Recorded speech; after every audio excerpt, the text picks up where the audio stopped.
ತನುವು ನಿನ್ನದು ಮನವು ನಿನ್ನದು, ತನುವು ನಿನ್ನದು ಮನವು ನಿನ್ನದು, ಎನ್ನ ಜೀವನ ಘನವು ನಿನ್ನದು.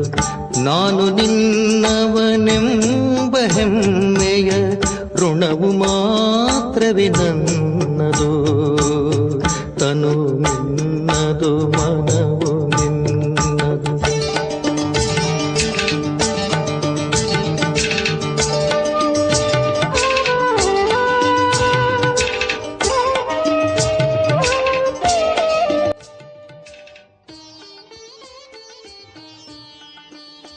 ಓಂ ಶಾಂತಿ. ಮುರಳಿಯ ದಿನಾಂಕ 27/3/2026.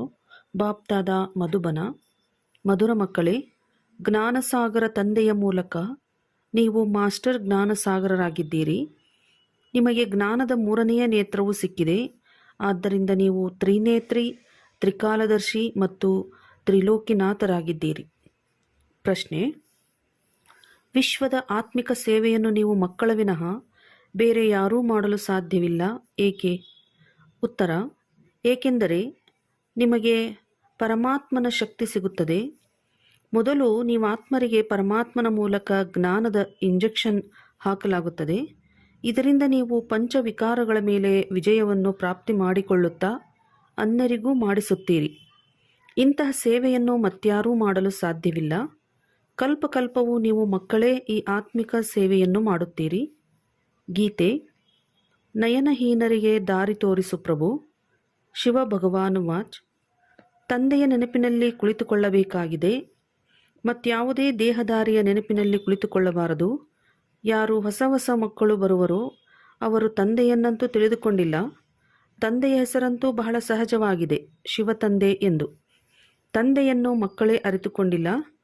ಇದು ಎಷ್ಟು ಆಶ್ಚರ್ಯಕರವಾಗಿದೆ. ಶಿವತಂದೆಯು ಶ್ರೇಷ್ಠಾತಿ ಶ್ರೇಷ್ಠ ಸರ್ವರ ಸದ್ಗತಿದಾತ ಆಗಿದ್ದಾರೆ. ಸರ್ವ ಪತಿತರ ಪಾವನಕರ್ತ, ಸರ್ವರ ದುಃಖಹರ್ತ ಎಂದು ಹೇಳುತ್ತಾರೆ. ಆದರೆ ಅವರು ಯಾರು ಎಂಬುದನ್ನು ನೀವು ಬ್ರಹ್ಮಕುಮಾರ ಕುಮಾರಿಯರ ವಿನಃ ಮತ್ಯಾರೂ ಅರಿತುಕೊಂಡಿಲ್ಲ. ನೀವು ಅವರಿಗೆ ಮೊಮ್ಮಕ್ಕಳಾಗಿದ್ದೀರಿ ಅಂದ ಮೇಲೆ ಅವಶ್ಯವಾಗಿ ತಮ್ಮ ತಂದೆ ಹಾಗೂ ಅವರ ರಚನೆಯ ಆದಿ ಮಧ್ಯ ಅಂತ್ಯವನ್ನು ತಿಳಿದುಕೊಳ್ಳುತ್ತೀರಿ. ತಂದೆಯ ಮೂಲಕ ಮಕ್ಕಳು ಎಲ್ಲವನ್ನೂ ಅರಿತುಕೊಳ್ಳುತ್ತಾರೆ. ಇದಂತೂ ಪತಿತ ಪ್ರಪಂಚವಾಗಿದೆ. ಸರ್ವ ಕಲಿಯುಗಿ ಪತಿತರನ್ನು ಹೇಗೆ ಸತ್ಯುಗಿ ಪಾವನರನ್ನಾಗಿ ಮಾಡುತ್ತಾರೆ ಎಂಬುದು ನೀವು ಬಿಕೆಗಳ ವಿನಃ ಮತ್ಯಾರಿಗೂ ಗೊತ್ತಿಲ್ಲ. ಕಲಿಯುಗಿ ದುರ್ಗತಿಯಿಂದ ಹೊರತೆಗೆಯುವ ಸತ್ಯಯುಗಿ ಸದ್ಗತಿದಾತನು ಶಿವತಂದೆಯೇ ಆಗಿದ್ದಾರೆ. ಶಿವ ಜಯಂತಿಯು ಭಾರತದಲ್ಲಿಯೇ ಆಗುತ್ತದೆ ಅಂದ ಮೇಲೆ ಅವರು ಅವಶ್ಯವಾಗಿ ಭಾರತದಲ್ಲಿಯೇ ಬರುತ್ತಾರೆ. ಆದರೆ ಬಂದು ಭಾರತಕ್ಕೆ ಏನು ಕೊಡುತ್ತಾರೆ ಎಂಬುದನ್ನು ಭಾರತವಾಸಿಗಳು ತಿಳಿದುಕೊಂಡಿಲ್ಲ. ಪ್ರತಿ ವರ್ಷ ಶಿವಜಯಂತಿಯನ್ನು ಆಚರಿಸುತ್ತಾರೆ. ಆದರೆ ಜ್ಞಾನದ 3ನೆಯ ನೇತ್ರವಿಲ್ಲ. ಆದ್ದರಿಂದ ತಂದೆಯನ್ನು ಅರಿತುಕೊಂಡಿಲ್ಲ. ನಾವೆಲ್ಲರೂ ನಯನಹೀನರಾಗಿದ್ದೇವೆ ಎಂದು ಇದು ಮನುಷ್ಯರು ರಚಿಸಿರುವ ಗೀತೆಯಾಗಿದೆ. ಈ ಸ್ಥೂಲ ನಯನಗಳಂತೂ ಎಲ್ಲರಿಗೂ ಇವೆ. ಆದರೆ ತಮ್ಮನ್ನು ನಯನಹೀನರೆಂದು ಏಕೆ ಹೇಳಿಕೊಳ್ಳುತ್ತಾರೆ? ಅದನ್ನು ತಂದೆಯೇ ಕುಳಿತು ತಿಳಿಸುತ್ತಾರೆ. ಜ್ಞಾನದ 3ನೆಯ ನೇತ್ರವು ಯಾರಿಗೂ ಇಲ್ಲ.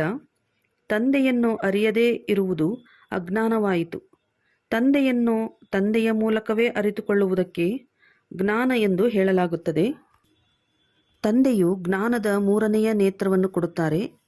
ಇದರಿಂದ ನೀವು ಇಡೀ ರಚನೆಯ ಆದಿ ಮಧ್ಯ ಅಂತ್ಯವನ್ನು ಅರಿತುಕೊಳ್ಳುತ್ತೀರಿ. ಜ್ಞಾನಸಾಗರನ ಮಕ್ಕಳು ನೀವು ಮಾಸ್ಟರ್ ಜ್ಞಾನಸಾಗರರಾಗಿ ಬಿಡುತ್ತೀರಿ. 3ನೆಯ ನೇತ್ರವೆಂದರೆ ತ್ರಿನೇತ್ರಿ, ತ್ರಿಕಾಲದರ್ಶಿ, ತ್ರಿಲೋಕಿನಾಥರಾಗಿ ಬಿಡುತ್ತೀರಿ. ಈ ಲಕ್ಷ್ಮೀನಾರಾಯಣರು ಸತ್ಯಯುಗದ ಮಾಲೀಕರಾಗಿದ್ದರು. ಇವರಿಗೆ ಈ ಆಸ್ತಿಯು ಹೇಗೆ ಸಿಕ್ಕಿತು? ಅವರು ಯಾವಾಗ ಬಂದರು ಮತ್ತು ಎಲ್ಲಿ ಹೋದರು, ಮತ್ತೆ ಹೇಗೆ ರಾಜ್ಯವನ್ನು ಪಡೆದರು ಎಂಬುದೆಲ್ಲವನ್ನೂ ಭಾರತವಾಸಿಗಳು ಅರಿತುಕೊಂಡಿಲ್ಲ. ಈ ದೇವತೆಗಳು ಪಾವನರು ಅಂದ ಮೇಲೆ ಅವಶ್ಯವಾಗಿ ತಂದೆಯೇ ಪಾವನರನ್ನಾಗಿ ಮಾಡುತ್ತಾರೆ. ನೀವು ಭಾರತವಾಸಿಗಳಿಗೆ ತಂದೆಯು ತಿಳಿಸಿಕೊಡುತ್ತಾರೆ. ಏಕೆಂದರೆ ಭಾರತವಾಸಿಗಳೇ ದೇವತೆಗಳನ್ನು ಶಿವನನ್ನು ಒಪ್ಪುತ್ತಾರೆ. ಶಿವನ ಜನ್ಮವೂ ಸಹ ಭಾರತದಲ್ಲಿಯೇ ಆಗಿದೆ. ಶ್ರೇಷ್ಠಾತಿ ಶ್ರೇಷ್ಠನು ಭಗವಂತ ಆಗಿದ್ದಾರೆ. ಶಿವ ಜಯಂತಿಯನ್ನು ಇಲ್ಲಿಯೇ ಆಚರಣೆ ಮಾಡುತ್ತಾರೆ. ಜಗದಂಬ, ಜಗತ್ಪಿತ, ಬ್ರಹ್ಮ ಮತ್ತು ಸರಸ್ವತಿಯ ಜನ್ಮವು ಇಲ್ಲಿಯೇ ಆಗಿದೆ. ಭಾರತದಲ್ಲಿಯೇ ಆಚರಣೆ ಮಾಡಲಾಗುತ್ತದೆ. ಲಕ್ಷ್ಮೀನಾರಾಯಣರ ಜನ್ಮವೂ ಸಹ ಇಲ್ಲಿಯೇ ಆಗುತ್ತದೆ. ಅವರೇ ರಾಧೆ ಕೃಷ್ಣರಾಗಿದ್ದಾರೆ. ಇದನ್ನೂ ಸಹ ಭಾರತವಾಸಿಗಳು ತಿಳಿದುಕೊಂಡಿಲ್ಲ. ಪತಿತ ಪಾವನನೇ ಬನ್ನಿ ಎಂದರೆ ಅವಶ್ಯವಾಗಿ ಎಲ್ಲರೂ ಪತಿತರಾಗಿದ್ದಾರೆ.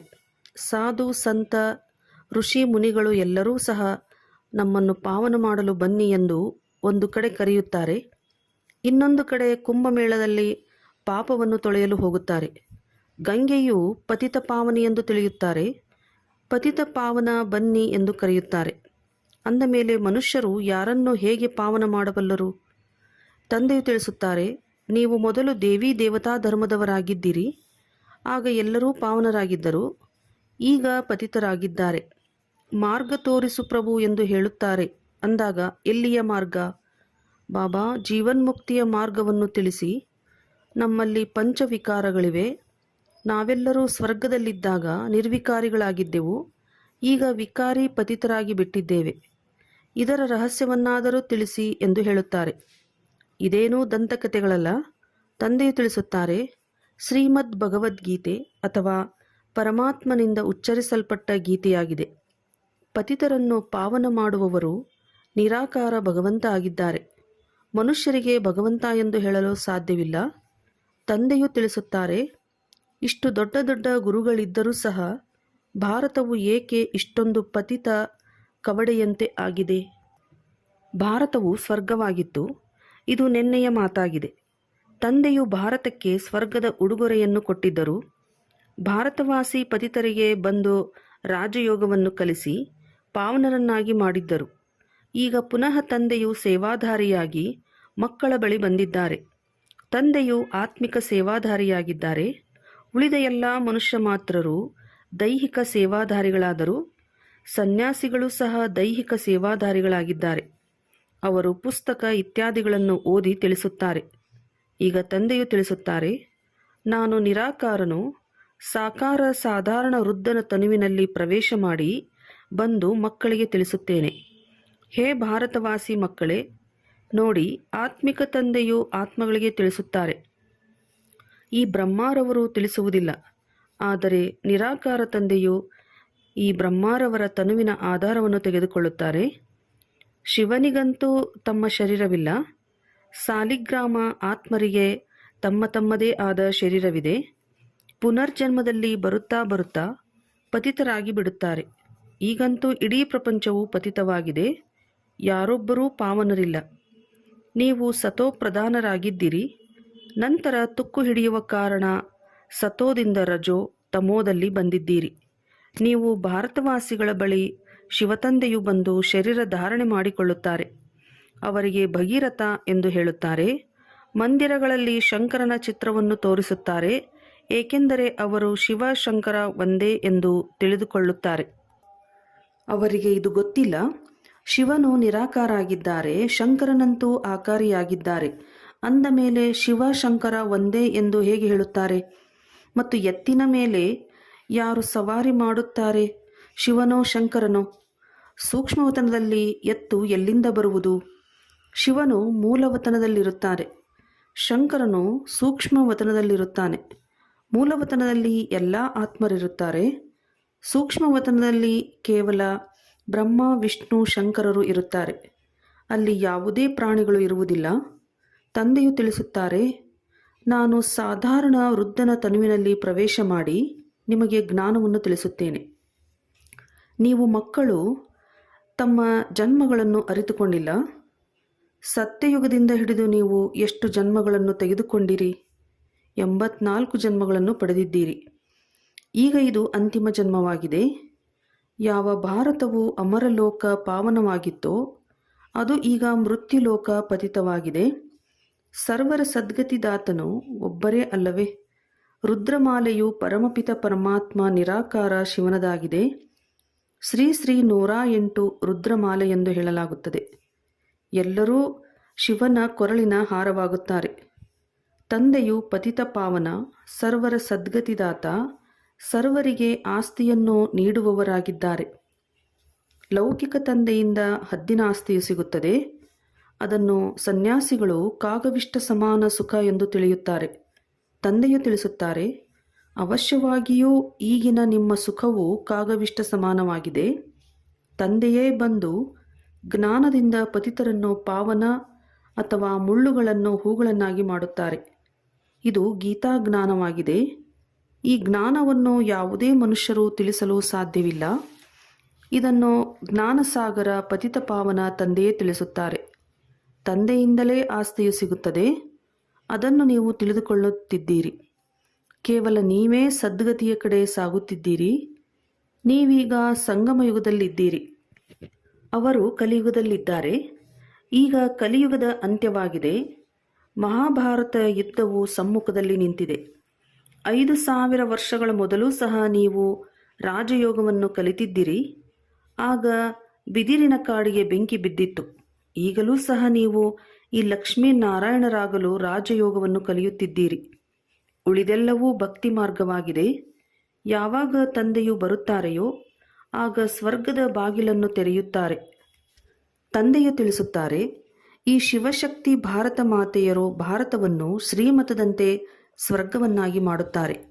ನೀವು ಶಿವಶಕ್ತಿ ಭಾರತ ಮಾತೆಯರಾಗಿದ್ದೀರಿ. ಭಾರತವನ್ನು ಸ್ವರ್ಗವನ್ನಾಗಿ ಮಾಡುತ್ತೀರಿ.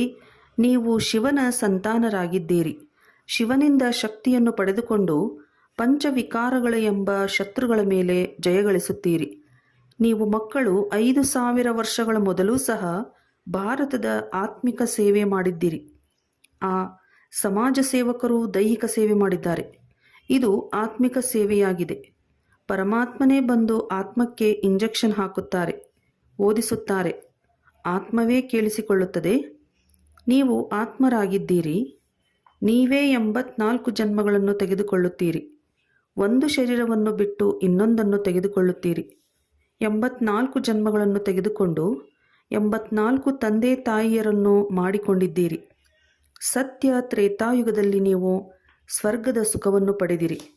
ಈಗ ಪುನಃ ಬೇಹದ್ದಿನ ತಂದೆಯ ಮೂಲಕ ಸುಖದ ಆಸ್ತಿಯನ್ನು ತೆಗೆದುಕೊಳ್ಳುತ್ತಿದ್ದೀರಿ. ಅವಶ್ಯವಾಗಿ ಭಾರತಕ್ಕೆ ಈ ಆಸ್ತಿ ಇತ್ತು. ಭಾರತದಲ್ಲಿ ಈ ಲಕ್ಷ್ಮೀನಾರಾಯಣರ ರಾಜ್ಯವಿತ್ತು. ಅಲ್ಲಿ ದೈತ್ಯರು ಇರಲಿಲ್ಲ. ನಿಮಗೆ ಗೊತ್ತಿದೆ, ಈಗ ಈ ಹಳೆಯ ಪ್ರಪಂಚಕ್ಕೆ ಬೆಂಕಿ ಬೀಳಲಿದೆ. ನಾನು ಬಂದು ಜ್ಞಾನ ಯಜ್ಞವನ್ನು ರಚಿಸುತ್ತೇನೆ. ನೀವೆಲ್ಲರೂ ಪವಿತ್ರ ದೇವತೆಗಳಾಗುತ್ತೀರಿ. ಸಾವಿರಾರು ಮಂದಿ ದೇವತೆಗಳಾಗುವ ಪುರುಷಾರ್ಥ ಮಾಡುತ್ತಿದ್ದೀರಿ. ತಂದೆಯು ಮಕ್ಕಳ ಸದ್ಗತಿ ಮಾಡಲು ಬಂದಿದ್ದಾರೆ. ಮಕ್ಕಳನ್ನು ಮುಳ್ಳುಗಳಿಂದ ಹೂಗಳನ್ನಾಗಿ ಮಾಡುತ್ತಿದ್ದಾರೆ. ನಿಮಗೆ ಜ್ಞಾನದ 3ನೆಯ ನೇತ್ರವನ್ನು ಕೊಡುತ್ತಿದ್ದಾರೆ. ಇದರಿಂದ ನಿಮಗೆ ಇಡೀ ಸೃಷ್ಟಿ ನಾಟಕವನ್ನು ಮತ್ತು ಶಿವತಂದೆಯ ಪಾತ್ರವೇನೆಂಬುದನ್ನು ನೀವು ತಿಳಿದುಕೊಂಡಿದ್ದೀರಿ. ಬ್ರಹ್ಮ ಮತ್ತು ವಿಷ್ಣುವಿನ ಸಂಬಂಧವೇನೆಂಬುದನ್ನು ತಿಳಿದಿದ್ದೀರಿ. ವಿಷ್ಣುವಿನ ನಾಭಿಯಿಂದ ಬ್ರಹ್ಮ ಬಂದ ಎಂದು ಅವರು ತೋರಿಸುತ್ತಾರೆ. ಅಂದರೆ ಬ್ರಹ್ಮನೇ ಹೋಗಿ ವಿಷ್ಣುವಾಗುತ್ತಾರೆ. ಬ್ರಾಹ್ಮಣರಿಂದ ದೇವತೆಗಳು, ವಿಷ್ಣುವಿನಿಂದ ಬ್ರಹ್ಮನಾಗುವುದರಲ್ಲಿ 5000 ವರ್ಷಗಳು ಹಿಡಿಸಿತು. ಇದು ನಿಮಗೆ ಜ್ಞಾನವಿದೆ. ನೀವು ಬ್ರಾಹ್ಮಣರ ನಾಭಿ ಕಮಲದಿಂದ ವಿಷ್ಣುಪುರಿಯು ಪ್ರಕಟವಾಗುತ್ತಿದೆ. ವಿಷ್ಣುವಿನ ನಾಭಿಯಿಂದ ಬ್ರಹ್ಮನು ಬಂದನು ಮತ್ತು ಎಲ್ಲ ವೇದಶಾಸ್ತ್ರಗಳ ಸಾರವನ್ನು ತಿಳಿಸಿದರು ಎಂದು ಅವರು ಚಿತ್ರಗಳನ್ನು ತೋರಿಸಿದ್ದಾರೆ. ನೀವೀಗ ವಾಸ್ತವದಲ್ಲಿ ಬ್ರಹ್ಮಾರವರ ಮೂಲಕ ಎಲ್ಲ ಸಾರವನ್ನು ತಿಳಿದುಕೊಳ್ಳುತ್ತೀರಿ. ತಂದೆಯು ತಿಳಿಸುತ್ತಾರೆ, 4 ಮುಖ್ಯ ಧರ್ಮಶಾಸ್ತ್ರಗಳಿವೆ. ಮೊದಲ ದೈವಿ ಧರ್ಮದ ಶಾಸ್ತ್ರವು ಗೀತೆಯಾಗಿದೆ. ಗೀತೆಯನ್ನು ಯಾರು ತಿಳಿಸಿದರು? ಶಿವತಂದೆ.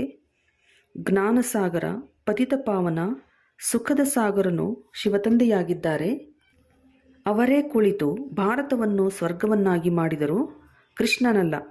ಕೃಷ್ಣನಂತೂ ನನ್ನ ಮುಖಾಂತರವೇ ಜ್ಞಾನವನ್ನು ಕೇಳಿ ಮತ್ತೆ ಕೃಷ್ಣನಾದನು ಅಂದಾಗ ಇದು ಗುಪ್ತ ಮಾತಾಯಿತು. ಹೊಸ ಹೊಸ ಮಕ್ಕಳು ಈ ಮಾತುಗಳನ್ನು ಅರಿತುಕೊಳ್ಳಲು ಸಾಧ್ಯವಿಲ್ಲ. ಇದಕ್ಕೆ ನರಕ ಎಂದು ಹೇಳಲಾಗುತ್ತದೆ, ಅದಕ್ಕೆ ಸ್ವರ್ಗ ಎಂದು ಹೇಳಲಾಗುತ್ತದೆ. ಶಿವತಂದೆಯು ಸ್ವರ್ಗದ ಸ್ಥಾಪನೆ ಮಾಡಿದರು. ಅದರಲ್ಲಿ ಈ ಲಕ್ಷ್ಮೀನಾರಾಯಣರು ರಾಜ್ಯ ಮಾಡುತ್ತಿದ್ದರು. ನೀವೀಗ ಮನುಷ್ಯರಿಂದ ದೇವತೆಗಳಾಗುತ್ತಿದ್ದೀರಿ. ಈ ಮೃತ್ಯುಲೋಕ ದುಃಖಧಾಮದಲ್ಲಿ ನಿಮ್ಮದು ಅಂತಿಮ ಜನ್ಮವಾಗಿದೆ. ಭಾರತವೇ ಅಮರಲೋಕವಾಗಿತ್ತು. ಅಲ್ಲಿ ದುಃಖದ ಹೆಸರು ಇರಲಿಲ್ಲ. ಭಾರತವು ಪರಿಸ್ಥಾನವಾಗಿತ್ತು. ಈಗ ಸ್ಮಶಾನವಾಗಿದೆ. ಇದು ಪುನಃ ಫರಿಸ್ತಾನವಾಗುವುದು. ಇವೆಲ್ಲವೂ ತಿಳಿದುಕೊಳ್ಳುವ ಮಾತುಗಳಾಗಿವೆ. ಇದು ಮನುಷ್ಯನಿಂದ ದೇವತೆಯಾಗುವ ಪಾಠಶಾಲೆಯಾಗಿದೆ. ಇದು ಯಾವುದೇ ಸನ್ಯಾಸಿಗಳ ಸತ್ಸಂಗವಲ್ಲ. ಅಲ್ಲಿ ಶಾಸ್ತ್ರಗಳನ್ನು ತಿಳಿಸುತ್ತಾರೆ. ಈ ಮಾತುಗಳನ್ನು ಎಲ್ಲಿಯವರೆಗೆ 7 ದಿನಗಳ ಕೋರ್ಸ್ ಅರ್ಥ ಮಾಡಿಕೊಳ್ಳುವುದಿಲ್ಲವೋ ಅಲ್ಲಿಯವರೆಗೆ ಹೊಸಬರು ಅರಿತುಕೊಳ್ಳಲು ಸಾಧ್ಯವಿಲ್ಲ. ಈ ಸಮಯದಲ್ಲಿ ಎಲ್ಲ ಮನುಷ್ಯ ಮಾತ್ರರು ಭಕ್ತರಾಗಿದ್ದಾರೆ. ಅವರ ಆತ್ಮವೂ ನೆನಪು ಮಾಡುತ್ತದೆ. ಒಬ್ಬ ಪರಮಾತ್ಮ ಪ್ರಿಯತಮನಿಗೆ ಎಲ್ಲರೂ ಪ್ರಿಯತಮೆಯರಾಗಿದ್ದಾರೆ. ತಂದೆಯು ಬಂದು ಸತ್ಯಖಂಡವನ್ನು ಸ್ಥಾಪನೆ ಮಾಡುತ್ತಾರೆ. ಅರ್ಧ ಕಲ್ಪದ ನಂತರ ಮತ್ತೆ ರಾವಣನು ಬಂದು ಅಸತ್ಯಖಂಡವನ್ನಾಗಿ ಮಾಡುತ್ತಾನೆ. ಈಗ ಸಂಗಮಯುಗವಾಗಿದೆ. ಇವೆಲ್ಲವೂ ತಿಳಿದುಕೊಳ್ಳುವ ಮಾತುಗಳಾಗಿವೆ. ಒಳ್ಳೆಯದು. ಮಧುರಾತಿ ಮಧುರ ಅಗಲಿ ಹೋಗಿ ಮರಳಿ ಸಿಕ್ಕಿರುವ ಮಕ್ಕಳ ಪ್ರತಿ ಮಾತಾಪಿತಾ ಬಾಪ್ದಾದಾರವರ ನೆನಪು, ಪ್ರೀತಿ ಹಾಗೂ ಸುಪ್ರಭಾತ. ಆತ್ಮಿಕ ಮಕ್ಕಳಿಗೆ ಆತ್ಮಿಕ ತಂದೆಯ ನಮಸ್ತೆ. ಆತ್ಮಿಕ ಮಕ್ಕಳಿಂದ ಆತ್ಮಿಕ ತಂದೆಗೆ ನಮಸ್ತೆ, ನಮಸ್ತೆ, ನಮಸ್ತೆ. ಧಾರಣೆಗೆ ಮುಖ್ಯ ಸಾರ. ತಂದೆಯ ಶ್ರೀಮತದಂತೆ ಭಾರತದ ಸತ್ಯವಾದ ಆತ್ಮಿಕ ಸೇವೆ ಮಾಡಬೇಕಾಗಿದೆ. ಸರ್ವಶಕ್ತಿವಂತ ತಂದೆಯಿಂದ ಶಕ್ತಿಯನ್ನು ಪಡೆದುಕೊಂಡು ಪಂಚವಿಕಾರರೂಪಿ ಶತ್ರುಗಳ ಮೇಲೆ ವಿಜಯಗೊಳಿಸಬೇಕಾಗಿದೆ. ಮನುಷ್ಯರಿಂದ ದೇವತೆಗಳಾಗಲು ಖಂಡಿತ ಪವಿತ್ರರಾಗಬೇಕಾಗಿದೆ. ಜ್ಞಾನವನ್ನು ಧಾರಣೆ ಮಾಡಿಕೊಂಡು ಮುಳ್ಳುಗಳಿಂದ ಹೂಗಳಾಗಬೇಕು ಮತ್ತು ಅನ್ಯರನ್ನು ಮಾಡಬೇಕಾಗಿದೆ. ವರದಾನ: ವಿನಾಶದ ಸಮಯದ ಪರೀಕ್ಷೆಯಲ್ಲಿ ಉತ್ತೀರ್ಣರಾಗುವಂತಹ ಆಕಾರಿ ಪ್ರಕಾಶ ರೂಪಧಾರಿ ಆಗಿರಿ. ವಿನಾಶದ ಸಮಯದ ಪರೀಕ್ಷೆಯಲ್ಲಿ ಉತ್ತೀರ್ಣರಾಗುವ ಅಥವಾ ಸರ್ವ ಪರಿಸ್ಥಿತಿಗಳನ್ನು ಎದುರಿಸುವುದಕ್ಕಾಗಿ ಆಕಾರಿ ಪ್ರಕಾಶ ರೂಪವುಳ್ಳವರಾಗಿರಿ. ಯಾವಾಗ ನಡೆಯುತ್ತಾ ಸುತ್ತಾಡುತ್ತಾ ಲೈಟ್ ಹೌಸ್ ಆಗಿಬಿಡುತ್ತೀರಿ, ಆಗ ತಮ್ಮ ಈ ರೂಪ ಅಂದರೆ ಶರೀರವು ಕಾಣಿಸುವುದಿಲ್ಲ. ಹೇಗೆ ಪಾತ್ರವನ್ನು ಅಭಿನಯಿಸುವ ಸಮಯದಲ್ಲಿ ವಸ್ತ್ರವನ್ನು ಧರಿಸುತ್ತೀರಿ, ಕಾರ್ಯವು ಸಮಾಪ್ತಿ ಆಯಿತೆಂದರೆ ವಸ್ತ್ರವನ್ನು ತೆಗೆದು ಬಿಡುತ್ತೀರಿ, ಅಂದರೆ ಡ್ರೆಸ್ಸನ್ನು ಚೇಂಜ್ ಮಾಡಿಬಿಡುತ್ತಾರೆ. 1 ಸೆಕೆಂಡಿನಲ್ಲಿ ಧರಿಸುವುದು ಮತ್ತು 1 ಸೆಕೆಂಡಿನಲ್ಲಿ ಭಿನ್ನವಾಗಿ ಬಿಡುವುದು. ಯಾವಾಗ ಈ ಅಭ್ಯಾಸವಾಗುತ್ತದೆಯೋ ಆಗ ನೋಡುವವರಿಗೆ ಈ ಅನುಭವವಾಗುತ್ತದೆ, ಇವರು ಪ್ರಕಾಶ ವಸ್ತ್ರಧಾರಿಗಳು ಆಗಿದ್ದಾರೆ, ಪ್ರಕಾಶತೆಯೇ ಇವರ ಶೃಂಗಾರವಾಗಿದೆ ಎಂದು. ಸ್ಲೋಗನ್: ಸದಾ ಒಲವು ಉತ್ಸಾಹದ ರೆಕ್ಕೆಗಳು ಜೊತೆಯಿದ್ದರೆ ಪ್ರತಿಯೊಂದು ಕಾರ್ಯದಲ್ಲಿ ಸಹಜವಾಗಿ ಸಫಲತೆಯೂ ಸಿಗುವುದು. ಅವ್ಯಕ್ತ ಸೂಚನೆ: ನಿಶ್ಚಯದ ತಳಪಾಯವನ್ನು ಬಲಗೊಳಿಸಿ ಸದಾ ನಿರ್ಭಯ ಮತ್ತು ನಿಶ್ಚಿಂತರಾಗಿರಿ. ತಂದೆ ಸರ್ವಶಕ್ತಿವಂತ ಆಗಿದ್ದಾರೆ ಅಂದಾಗ ಅವರ ಕೈ ಹಿಡಿದುಕೊಳ್ಳುವರು ಬಂದರೆಂದರೆ ಬಂದರು. ಈ ನಂಬಿಕೆಯನ್ನಿಟ್ಟುಕೊಳ್ಳಿ. ಭಲೆ ಸ್ವಯಂ ಬಲಹೀನರೇ ಆಗಿರಲಿ, ಆದರೆ ಜೊತೆಗಾರರು ಶಕ್ತಿಶಾಲಿಯಾಗಿದ್ದಾರಲ್ಲವೇ. ಸದಾ ಇಂತಹ ನಿಶ್ಚಯ ಬುದ್ಧಿ ವಿಜಯೀ ರತ್ನನಾಗಿದ್ದೇನೆ. ಇದೇ ಸ್ಮೃತಿಯಲ್ಲಿರಿ. ಕಳೆದದ್ದು ಕಳೆದು ಹೋಯಿತು. ಬಿಂದುವನ್ನಿಟ್ಟು ಮುಂದುವರಿಯಿರಿ. ವಿಶೇಷ ಸೂಚನೆ: ಇಂದು ಪ್ರಿಯ ಬಾಪ್ ದಾದಾರವರ ಅತಿ ಪ್ರಿಯ, ದೇಶ ವಿದೇಶದ ಸರ್ವ ಬ್ರಾಹ್ಮಣ ಪರಿವಾರದ ಪ್ರಿಯ, ನಮ್ಮೆಲ್ಲರ ಹೃದಯದ ಮೇಲೆ ರಾಜ್ಯ ಮಾಡುವಂತಹ ಮಧುರ ದಾದಿ ಜಾನಕಿ ದಾದೀಜಿಯವರ ಪುಣ್ಯ ಸ್ಮೃತಿ ದಿನವಾಗಿದೆ. ದಾದೀಜಿಯವರು 104 ವರ್ಷದ ಆಯುಸ್ಸಿನವರೆಗೂ ವಿದೇಹಿ ಅಥವಾ ಜೀವನ್ಮುಕ್ತ ಸ್ಥಿತಿಯಲ್ಲಿದ್ದು ಜ್ಞಾನದಾನದ ಜೊತೆಯಲ್ಲಿ ಗುಣಗಳ ದಾನ ಮಾಡುತ್ತಾ ಪೂರ್ಣ ಪರಿವಾರದ ಅಲೌಕಿಕ ಪಾಲನೆ ನೀಡಿದ್ದಾರೆ. ಅವರ ಸಾರ ಗರ್ಭಿತ ಅನೇಕ ಜ್ಞಾನದ ಗುಹ್ಯ ರಹಸ್ಯಗಳಿಂದ ಸಂಪನ್ನ ಕ್ಲಾಸ್ಗಳು ಎಲ್ಲರ ಮಾರ್ಗದರ್ಶನ ಮಾಡುತ್ತಿವೆ. ಇಂದು ಸಹ ಅವರ ಛತ್ರಛಾಯೆ ಮತ್ತು ಅವರ ಮೂಲಕ ಸಿಕ್ಕಿರುವ ಅಮೂಲ್ಯ ಶಿಕ್ಷಣಗಳು ಅನೇಕ ಬ್ರಹ್ಮಾವತ್ಸರ ಕಿವಿಗಳಲ್ಲಿ ಪ್ರತಿಧ್ವನಿಸುತ್ತಿರುತ್ತದೆ. ದಾದಿಯವರು ಸತ್ಯತೆ, ಸ್ವಚ್ಛತೆ ಮತ್ತು ಸರಳತೆಯ ಪ್ರತಿಮೂರ್ತಿಯಾಗಿದ್ದರು. ದಾದೀಜಿಯವರ ಮೂಲಕ ಸಿಕ್ಕಿರುವಂತಹ ಅನೇಕ ಅಮೂಲ್ಯ ಶಿಕ್ಷಣಗಳಲ್ಲಿ ಕೆಲವು ಶಿಕ್ಷಣಗಳನ್ನು ಬರೆಯುತ್ತಿದ್ದೇವೆ. ಎಲ್ಲರೂ ಇವುಗಳನ್ನು ಧಾರಣೆ ಮಾಡಿಕೊಳ್ಳಿರಿ. 1ನೇದು, ತಮ್ಮ ಸೂಕ್ಷ್ಮ ಅಭಿಮಾನವನ್ನು ಪರಿಶೀಲಿಸಿ ಅದನ್ನು ಬೇಗನೆ ಸಮಾಪ್ತಿ ಮಾಡುವುದೇ ತಮ್ಮ ಮೇಲೆ ಆಶೀರ್ವಾದ ಮಾಡುವುದಾಗಿದೆ. ಎರಡನೆಯದು, ಹೆಚ್ಚು ಯೋಚಿಸುವುದು, ಮಾತನಾಡುವುದು ಮತ್ತು ಚಿಂತೆ ಮಾಡುವುದರಿಂದ ಶಕ್ತಿ ಖರ್ಚಾಗುತ್ತದೆ. ಸೈಲೆನ್ಸ್ನಲ್ಲಿದ್ದರೆ ಶಕ್ತಿ ಜಮಾ ಆಗುತ್ತದೆ. ಮೂರನೆಯದು, ಯಾರದ್ದೇ ತಪ್ಪು ಮನಸ್ಸಿನಲ್ಲಿರಬಾರದು. ಮನಸ್ಸು ಸ್ವಚ್ಛವಾಗಿಟ್ಟುಕೊಂಡರೆ ನೆಮ್ಮದಿಯಿಂದಿರಬಹುದು. ನಾಲ್ಕನೆಯದು, ತಿಳುವಳಿಕೆಯಿಂದ ವ್ಯರ್ಥ ಅಥವಾ ನಕಾರಾತ್ಮಕತೆಯನ್ನು ಸಮಾಪ್ತಿ ಮಾಡಿದಾಗ ಶಾಂತಿ ಪ್ರಿಯರಾಗುವರು. ಐದನೆಯದು, ಬಾಬಾರವರಿಂದ ಪ್ರಶಸ್ತಿ ತೆಗೆದುಕೊಳ್ಳಬೇಕೆಂದರೆ ನಿಯಮಗಳ ಮೇಲೆ ನಡೆಯಿರಿ, ಸ್ವಲ್ಪವೂ ಎಲ್ಲೂ ಮಮತೆ ಒಲವು ಇರಬಾರದು. ಆರನೆಯದು, ಕರ್ಮ ಮತ್ತು ಸಂಬಂಧಗಳು ಗುಣಗಳ ಮೂಲಕ ತಿಳಿಯಲ್ಪಡುತ್ತವೆ. ಆದ್ದರಿಂದ ಕರ್ಮಗಳಲ್ಲಿ ಆತ್ಮೀಯತೆ ಮತ್ತು ಸಂಬಂಧದಲ್ಲಿ ಸತ್ಯತೆ ಇರಲಿ. ಏಳನೆಯದು, ನಮ್ರತೆ ಮತ್ತು ಸತ್ಯತೆಯನ್ನು ತಮ್ಮ ಜೊತೆಗಾರರನ್ನಾಗಿ ಮಾಡಿಕೊಳ್ಳಿ, ಆಗ ಪ್ರತಿಯೊಂದು ಮಾತು ಸರಿಯಾಗಿ ಆಗುವುದು.